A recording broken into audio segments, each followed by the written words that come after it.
அண்மை செய்தி.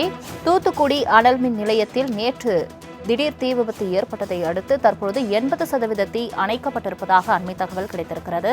இது தொடர்பான மேலும் விவரங்களை தருவதற்காக செய்தியாளர் மோகன்ராஜ் இணைப்பில் இருக்கிறார். மோகன்ராஜ், வணக்கம். தற்பொழுது அனல் மின் நிலையத்தில் ஏற்பட்ட தீ அணைக்கப்பட்டிருப்பதாக அண்மை தகவல் கிடைத்திருக்கிறது. அங்கு மீட்பு நடவடிக்கைகள் எந்த அளவுக்கு நடைபெற்று வருகிறது? கூடுதல் விவரங்கள். நிச்சயமாக சலோமி. தூத்துக்குடி அனல் நிலையத்தில் சுமார் 17 மணி நேரத்துக்கு மேலாக தீயானது எரிந்து வந்தது.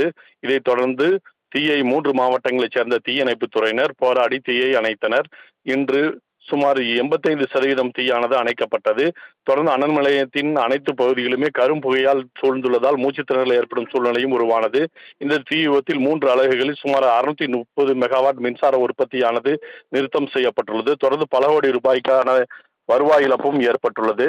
தற்போது 17 மணி நேர போராட்டத்திற்கு பிறகு நேற்று இரவு 10 மணி முதல் ஏற்பட்ட தீ விபத்து தற்போது முற்றிலுமாக தீ அணைக்கப்பட்டு தீயணைப்புத் துறையினர் தனது கட்டுக்குள் கொண்டு வந்துள்ளனர். சலோமி,